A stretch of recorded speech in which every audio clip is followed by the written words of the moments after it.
अगर दोस्तों आप मई 2025 में सीए फाउंडेशन का एग्जाम देने की प्रिपरेशन कर रहे हो तो कुछ ऐसी बात बताऊंगा जो आपको ध्यान रखनी जरूरी है। यह स्ट्रैटेजी आपको अपनी लाइफ के अंदर लेकर ही आनी पड़ेगी। मैं आपसे यह नहीं कहने वाला कि रेगुलरिटी से पढ़ना, कंसिस्टेंसी मत तोड़ना, दिल लगा के पढ़ना, मेहनत करना, छुट्टी मत मारना, यह सब तो कॉमन बातें हैं।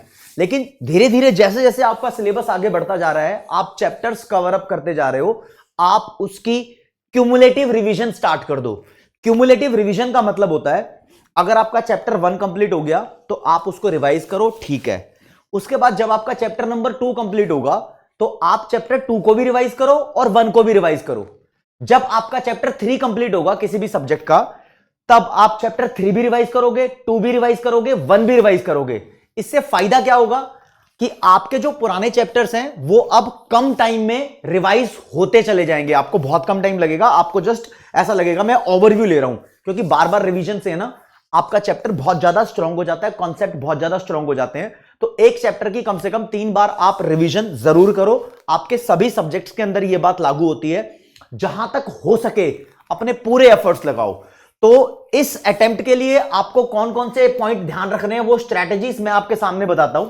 नंबर 1, लगातार रिवीजन को कोई छोड़ेगा नहीं। आप ये मत सोचना, बेसिकली बच्चों की अप्रोच पता क्या रहती है, एक बार कोर्स कंप्लीट हो जाए मैं उसके बाद रिवीजन करूंगा, और बस ये कॉमन अप्रोच है। और कॉमन नहीं बताऊं तो मोर देन 70% बच्चे सीए फाउंडेशन के पेपर में फेल हो जाते हैं। 1 लाख बच्चा बैठेगा तो 70,000 बच्चा फेल हो जाएगा, इससे ज्यादा भी हो सकता है। ऐसा होता है, एवरेज बेसिस पे देखा गया। तो बस कॉमन अप्रोच नहीं, थोड़ी स्पेशल अप्रोच आपको रखनी है। फिर साथ में दोस्तों मैं बोलूंगा कि सभी सब्जेक्ट की बैलेंस्ड अप्रोच आप रखिए। ऐसा नहीं है कि आपको कोई सब्जेक्ट डिफिकल्ट लग रहा है तो आप पूरा दिन ही उसके पीछे बिता दोगे। ऐसा होना चाहिए कि जो आपको डिफिकल्ट लग रहा है आप उसमें ज्यादा टाइम दो, ये मैं मानता हूं। लेकिन जो आपको सबसे लप्पू सब्जेक्ट लगता है, बहुत आसान लगता है, उसका ओवर कॉन्फिडेंस लेके डूब सकता है। तो सभी सब्जेक्ट को टाइम देना जरूरी है। आप ऐसा कर सकते हो, अगर आप एक दिन में चारों सब्जेक्ट मैनेज नहीं कर पा रहे हो, फॉर एग्जाम्पल आपने 4 क्लास तो ले ली है, आपका टॉपिक तो चल रहा है, एक दिन में 4 क्लास पढ़ लिया आपने, अब रिवीजन की बात रही तो आप ऐसे डिवाइड कर सकते हो कि मैं एक दिन मैं अकाउंट्स और इको करूंगा और दूसरे दिन मैं क्वांटिटेटिव एप्टीट्यूड और लॉ करूंगा। इसका मतलब यह है कि आपका एक थ्योरी और एक न्यूमेरिकल, एक थ्योरी और एक न्यूमेरिकल, ऐसे कॉम्बिनेशन बन जाएगा आपका। अगर आप एक दिन में दोनों थ्योरी के सब्जेक्ट रिवाइज करने बैठोगे तो हो सकता है कि थोड़े बोर हो जाओ, तो आप एक थ्योरी एक न्यूमेरिकल वाला पोर्शन ले सकते हो, सब्जेक्ट ले सकते हो, ऐसे ऐसे करके रिवाइज कर सकते हो। एक दिन में 4 क्लास ले रहे हो तो मैं समझ पाता हूं कि चारों के चारों रिवाइज तो नहीं होंगी ऑब्वियसली। फिर दोस्तों शॉर्ट नोट्स बनाना आप मत भूलना। हो सकता है कि आपके टीचर्स आपको शॉर्ट नोट्स प्रोवाइड कर रहे हो, आप कहीं से भी पढ़ रहे हो, आपके टीचर्स आपको शॉर्ट नोट्स प्रोवाइड कर रहे हैं तो भी उसको अपने हाथ से अपनी कॉपी में लिखो। अगर आपके रेस्पेक्टिव टीचर्स आपको नोट्स प्रोवाइड नहीं कर रहे हैं तो की पॉइंट्स अपने हाथ से अपनी कॉपी में आपको लिखने ही लिखने हैं। और क्या ये 3 बातें हैं? नहीं नहीं, इसके अलावा और बातें भी हैं। पहली बात तो सिर्फ और सिर्फ एक टीचर की तरफ फोकस करो। आप मल्टीपल टीचर, एक अलग अलग बच्चों, मान लो कुछ बच्चे सेल्फ स्टडी कर रहे हैं तो यूट्यूब पर अलग अलग टीचर से अलग अलग चैप्टर पढ़ लिए, वहां भी बंटा धारा होने के चांसेस है।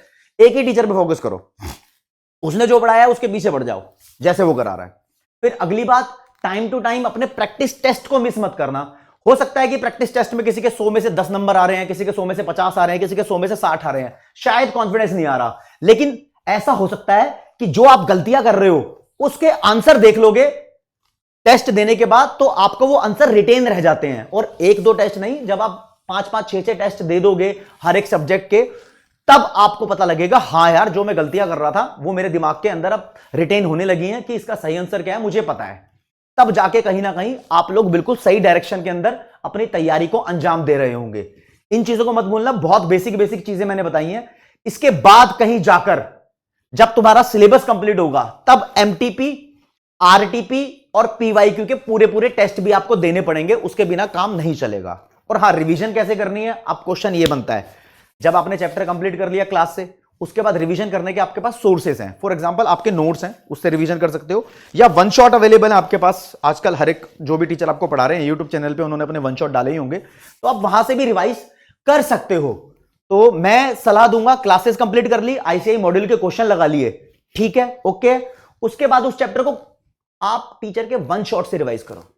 उसके बाद जो अगली रिवीजन होगी वो अपने शॉर्ट नोट से कर लेना। इस तरीके से आप अपनी तैयारी को सुचारू रूप से चला सकते हो। और जो भी आपका दिक्कत, डाउट, परेशानी है दोस्तों, वो कमेंट सेक्शन खाली है, उसके अंदर बता दो। मैं आपका भाई, दोस्त, educator of economics love Kaushik आपके साथ बिल्कुल बना रहता हूं, और आपके और हमारे बॉन्ड की वजह से ही वो पावर, वो एनर्जी, वो लव भी बना रहेगा। और आप जैसे जैसे पूछोगे तो हम आपका आंसर भी देने लगेंगे। तो आप बताओ जरा, आपको क्या दिक्कत फेस हो रही है, ये स्ट्रैटेजी आपको कैसी लगी, और इसको फॉलो कर लेना। फिर जब समय बदलेगा तो स्ट्रैटेजी बदलेगी, तो टाइम टू टाइम सीए वाला टीम के टीचर्स आपके लिए स्ट्रैटेजी लेकर आते रहते हैं। और हां, इसमें कुछ add on points, for example आपने जो टाइम टेबल बनाया होगा अपना, उसको स्किप मत करना, जहां तक हो सके उसको फॉलो कर लेना। बस इतना ही कहना चाहता हूं दोस्तों। बस फिर हो गई है स्ट्रैटेजी, इसको फॉलो करो। Thank you so much.